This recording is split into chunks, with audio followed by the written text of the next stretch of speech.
instalou-se uma polêmica a respeito da revalidação de diplomas do curso de Medicina no estado do Mato Grosso. Este também é um tema do direito administrativo. Note bem, é importante que você tenha em consideração 6 aspectos importantes sobre essa notícia para você não ser enganado. Primeiro ponto, o que estabelece a Lei de Diretrizes e Bases no artigo 48, parágrafo 2º. Acompanhe agora na tela a leitura desse dispositivo. Artigo 48 da Lei 9.394 de 1996, Lei de Diretrizes e Bases da Educação Nacional. Artigo 48. Os diplomas de cursos superiores reconhecidos, quando registrados, terão validade nacional como prova da formação recebida por seu titular. Parágrafo 2º. Os diplomas de graduação expedidos por universidades estrangeiras serão revalidados por universidades públicas que tenham curso do mesmo nível e área ou equivalente, respeitando-se os acordos internacionais de reciprocidade ou equiparação. Note bem, esse dispositivo estabelece um ato vinculado. Se você não é formado em direito, o que significa ato vinculado? Não é ato que o gestor pode fazer ou deixar de fazer. Este ato está definido em lei como um dever. O parágrafo 2º estabelece o verbo serão. Portanto, é um dever da universidade estabelecer a possibilidade da equivalência entre os diplomas estrangeiros e nacional. A lei, sabiamente, colocou a ideia de que isso só pode ser feito por universidade que tenha curso equivalente. Portanto, não é qualquer universidade pública que pode proceder à revalidação de diplomas. Só aquelas que têm cursos equivalentes. No caso concreto, uma universidade pública que tem o curso de Medicina está apta a revalidar o diploma. E a norma é imperativa, serão revalidados.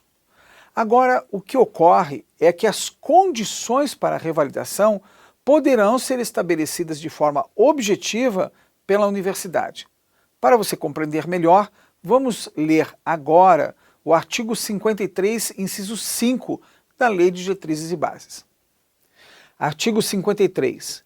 No exercício de sua autonomia, são asseguradas às universidades, sem prejuízo de outras, as seguintes atribuições. Inciso 5. Elaborar e reformar os seus estatutos e regimentos, em consonância com as normas gerais atinentes.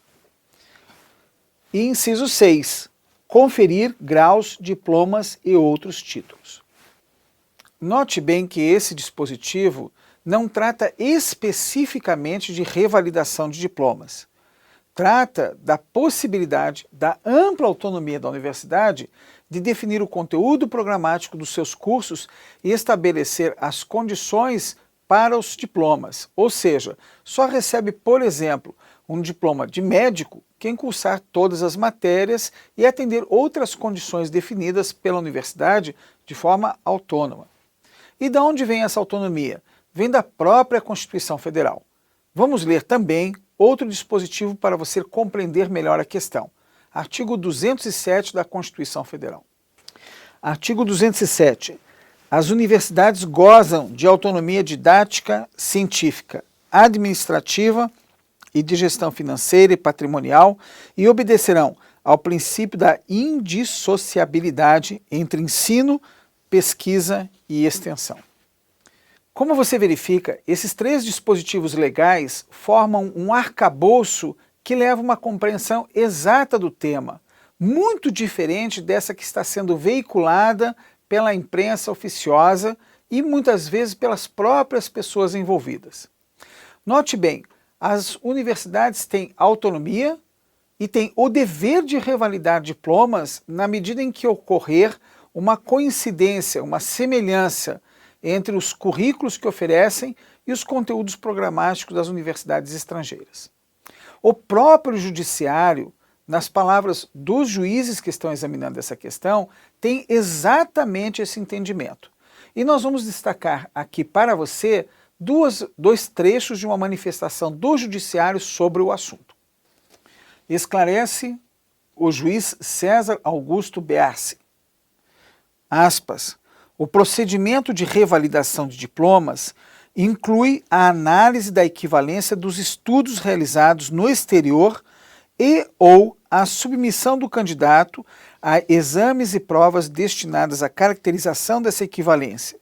E em caso de não ficar demonstrado o preenchimento das condições exigidas para a revalidação, inclui a realização de estudos complementares.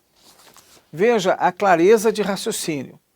A universidade pode simplesmente examinar os currículos e os conteúdos programáticos das disciplinas e entender por revalidar.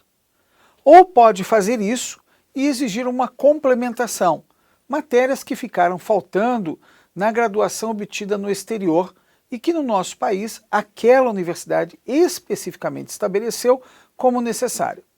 Então, se a universidade optar pela complementação, ela deverá conceder os meios necessários e firmar regras claras. Lembre-se bem, pelo artigo 48, parágrafo 2º, é dever da universidade proceder à revalidação do diploma. A norma é clara, estabelece serão revalidados por essa universidade. Pois muito bem, ela pode fixar condições, analisar os programas ou definir um estudo complementar. São possibilidades que a universidade tem ao seu alcance e fazem parte da sua autonomia didática. Agora, um outro trecho da sentença para você compreender melhor o entendimento do judiciário.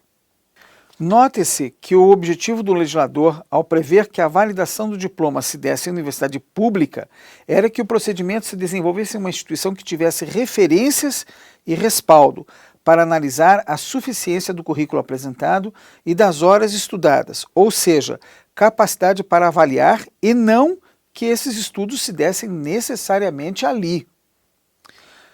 Ainda em aspas, a extensão do exame de conhecimentos a todos os candidatos, sim, feriria o princípio da isonomia, pois os médicos graduados no Brasil não são submetidos a esse exame, de modo que não pode ser exigido apenas dos portadores de diploma estrangeiro, já que se pediria deles o que não se pede dos brasileiros.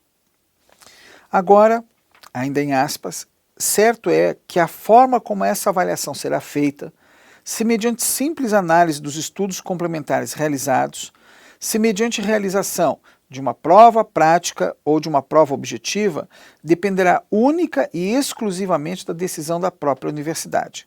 A esta caberá estabelecer os critérios de avaliação e a forma mais adequada para que a avaliação seja feita, não cabendo a este juízo interferir em tal questão.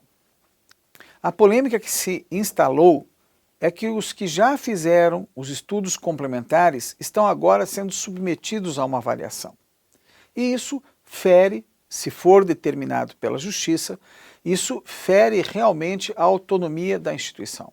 O próprio Judiciário define isso.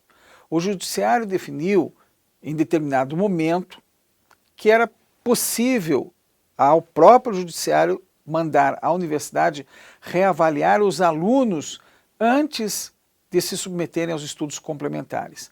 Mas esse entendimento e essa ordem, você percebe que ficou muito claro agora. Não cabe ao Judiciário proceder a esse exame, nem determinar à universidade que trabalhe de tal ou qual modo na revalidação.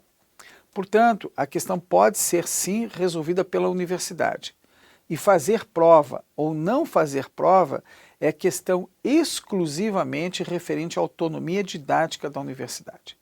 Qualquer informação que você tenha fora dessa linha de pensamento não está conforme a decisão do juiz aqui referido e também não está conforme à legislação, nem conforme ao entendimento do Superior Tribunal de Justiça sobre essa questão.